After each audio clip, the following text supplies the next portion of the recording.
Hello everyone, and welcome to Chapter 3, in which Paddington buys a share. On the first day of his return to number 32 Windsor Gardens, Paddington was extremely busy. Apart from all the unpacking he had to do, there were visits to be paid, stories to be told, not once, but time and time again. Cupboards to be investigated, old and familiar chairs to be sat in. In fact, all the 1,001 things to do with settling down once more into a normal life at his old home. Everyone was so pleased to see him and to hear all about his trip that the hours seemed to melt away, and by the time he went to bed that evening, he felt as if he hadn't been away at all. After weeks of sleeping in a bunk, it was nice to be back in his old bed, especially as during his absence, Mr. Brown had redecorated his room so that it now had powder blue walls and gleaming white, freshly painted woodwork, not to mention a notice board for his day-to-day reminders, and a brand new carpet on the floor. The old one was getting rather threadbare, explained Mrs. Brown, when she brought him his breakfast in bed the following morning. We've bought you a patterned one, so that it won't show your stains quite so much. My stains, Mrs. Brown, exclaimed Paddington, looking most offended as he sat up in bed rubbing his eyes. Your stains, repeated Mrs. Bird sternly, letting in a flood of sunshine as she drew the curtains. The old carpet was so stiff with dry marmalade, we practically had to saw it in two to get it out of the room. Mrs. Brown looked nervously at Paddington. Have you anything planned for this morning? She asked. Paddington dipped his paw thoughtfully into the jar of marmalade. Not really, Mrs. Brown, he announced vaguely. There's some special shopping to do, and I want to put my winnings in the bank for safety. A very good idea, said Mrs. Brown. I don't like to think of you carrying all that money around in your suitcase. You never know what might happen. Mrs. Brown looked most relieved at Paddington's reply. Things had been unusually quiet lately at number 32 Windsor Gardens, and she woke that morning with the nasty feeling that the peace of recent weeks was about to be shattered, just like our quiet was shattered. I shouldn't go counting your chickens before they're hatched, said Mrs. Bird grimly, when Mrs. Brown gave voice to her thoughts as they were going downstairs. Although she didn't say anything, the Browns' housekeeper also had the feeling that she was witnessing the quiet before the storm. Nevertheless, try as she might, even Mrs. Bird could find little to grumble at when Paddington appeared at the kitchen door some while later, dressed and ready to greet the morning air. His fur was well brushed, and even his old duffel coat looked unusually respectable as he disappeared out of the house and hurried off down the road in the direction of the Portobello Market, carrying his suitcase in one paw and an important-looking booklet marked Floyd's Bank in the other. Pausing only to call in at the baker's in order to renew his standing order for buns and to have a chat about his various experiences while he'd been away, he hurried on towards the antique shop run by his friend Mr. Gruber. Normally, Paddington shared his allowances with Mr. Gruber, and he wanted to warn his friend that he might be a little late that morning. Paddington was a popular bear with the traders in the market, and his progress down the Portobello Road was much slower than he had intended, so that what with one thing and another, by the time he reached the bank it was almost 10 o'clock. However, he was pleased to see that he was first in the queue, and after looking around carefully to make sure no one was watching, he settled himself down on the pavement, withdrew the bundle of notes from his suitcase, and began counting them once again in order to make sure they were all there. Paddington had had an account with the local branch of Floyd's for some time, but although he occasionally paid them a visit in order to have a chat with the manager and to make sure everything was all right, it wasn't often he had the opportunity to put any actual money in, and he was looking forward to the event. The notes were crisp and new and rather difficult to separate with paws, so that in no time at all he became lost to the outside world, and it wasn't until a shadow fell across the pavement that he realized anyone else was about.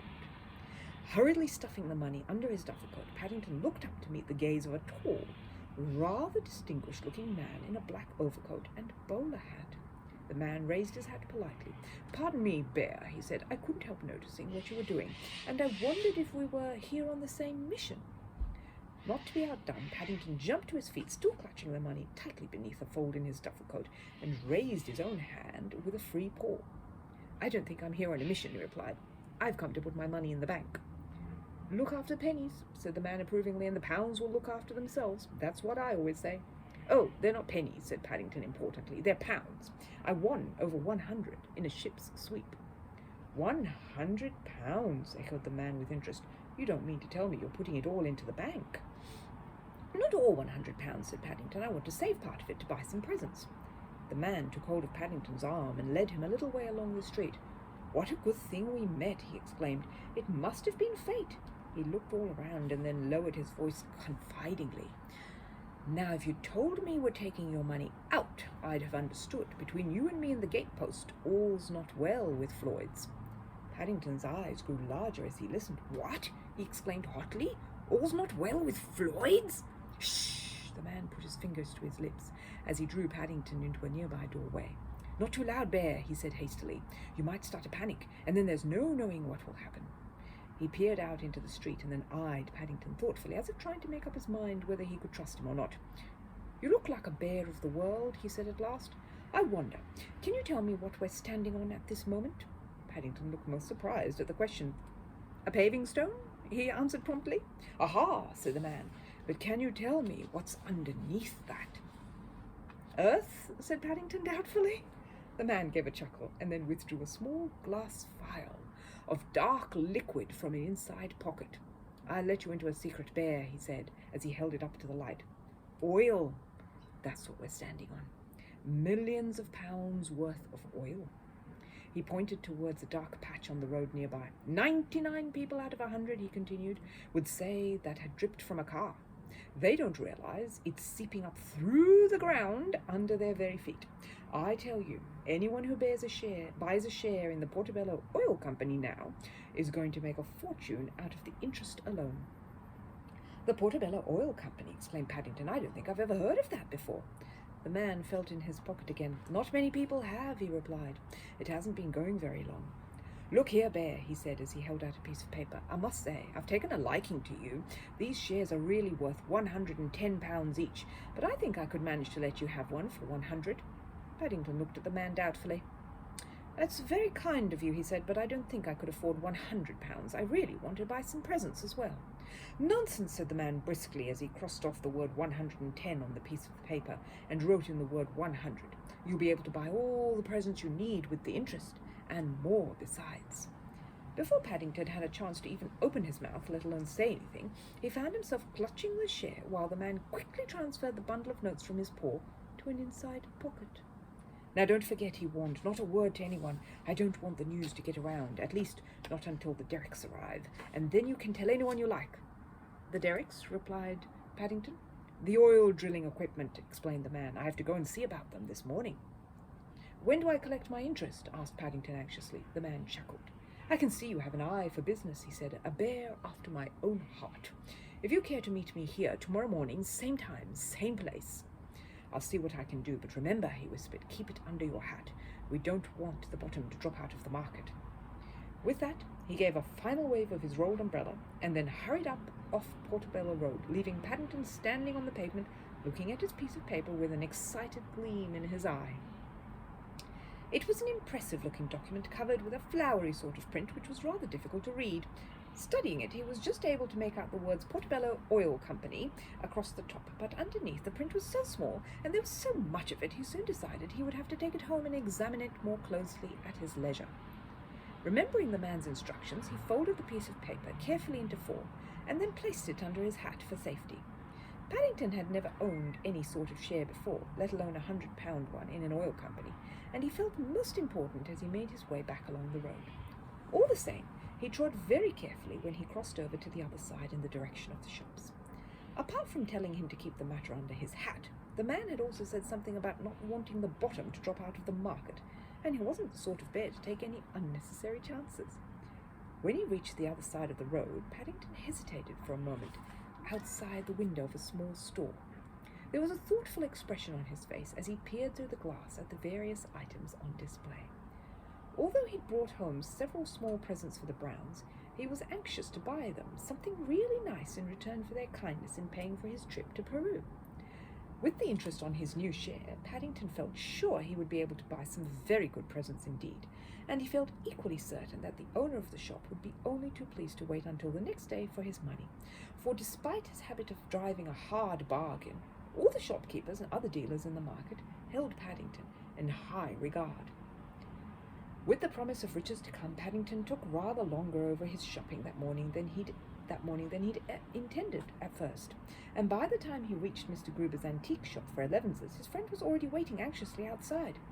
"I began to think you weren't coming, Mr. Brown," he exclaimed. "I had to put a saucer over your mug so the cocoa wouldn't get so cold." Paddington sank gratefully into one of the deck chairs on the pavement, while Mr. Gruber bustled around setting a tray of buns on a nearby table.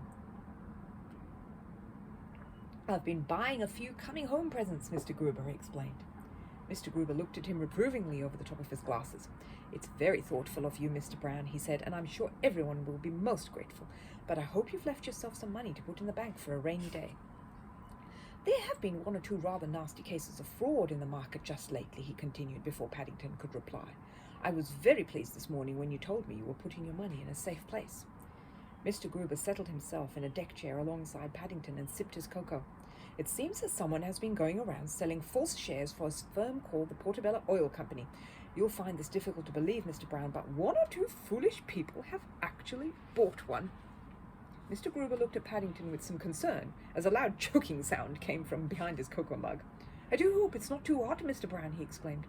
"It's all right," Mr. Gruber gasped Paddington hastily. "I was having trouble with one of my buns. I think a current must have gone down the wrong way."